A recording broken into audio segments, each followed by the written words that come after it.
Hey everyone, it's come to our attention that many of the developers out there are having a hard time showcasing their skills in an interview setting.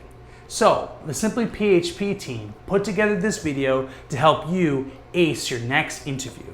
You're gonna learn the top 10 tips about how to improve your next interview. Hope you enjoy. For me, it's all about how they treat their boss, their prior boss, or their current boss. So I love it when someone says, hey, can I meet you after work? Because I don't want to, miss any time.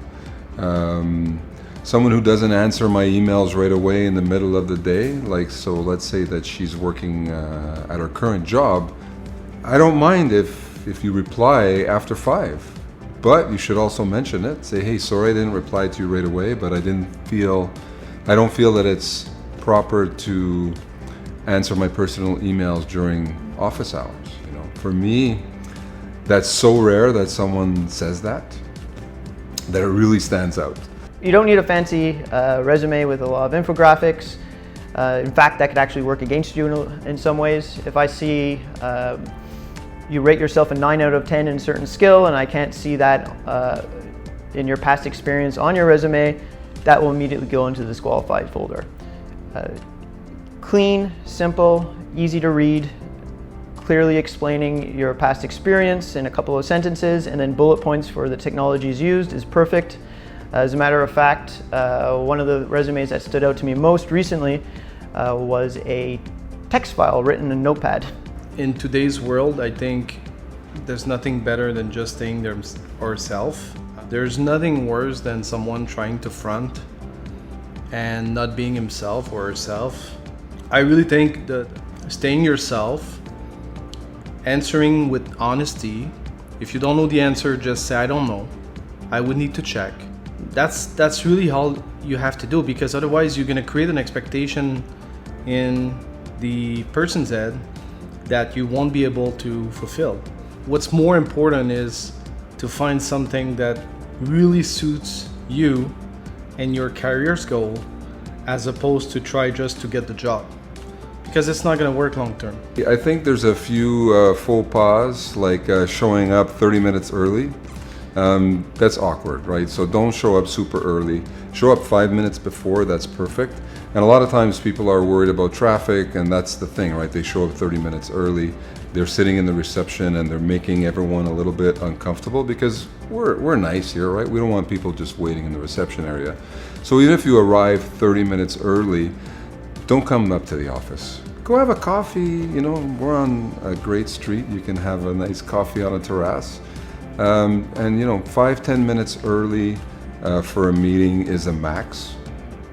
That's a great rule of thumb. Second tip is not to oversell yourself. If you're applying to a mid to senior level position, you want to show that you're not above everyone else.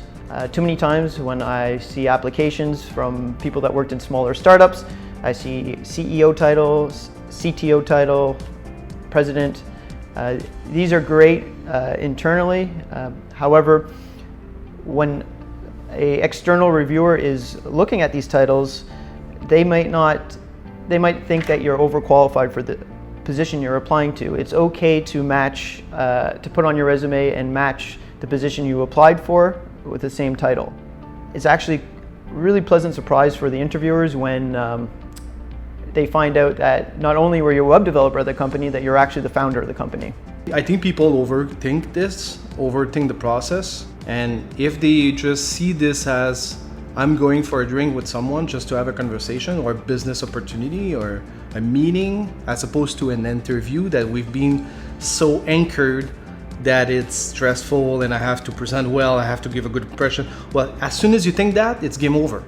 For me, I guess it's the level of communication, because I'm always thinking, okay, one of our clients is going to be on the other end of the phone when this person is speaking to them. And a developer is not always on the phone with clients, but inevitably it happens where there needs to be a meeting, there needs to be a video conference. And am I going to be fine? Am I going to be proud of the person that's sitting beside me? That's super important.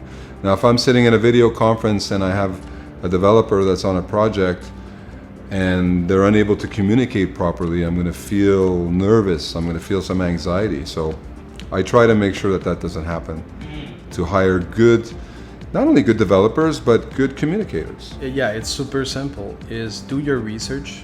You don't know the company, search about it. You know, the person that will pass the interview, search about that person too. And try to ask questions. Show interest, you know, show that you're interested in the position and in the person. It's kind of a turn off a little bit when you meet with someone, and even if you didn't tell that person, bring questions, that you finish the meeting and say, do you have any questions for me? He said, no, I'm good.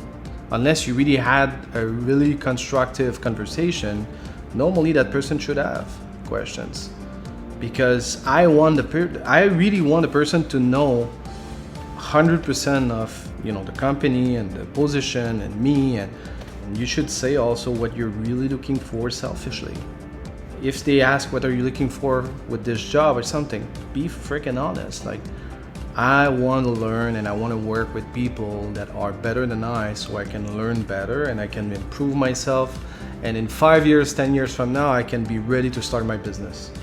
If an employer is insulted at that, you don't have a right company for you. You need a company that will support you. That again, you don't want to work with someone that's selfish, you know? So yeah.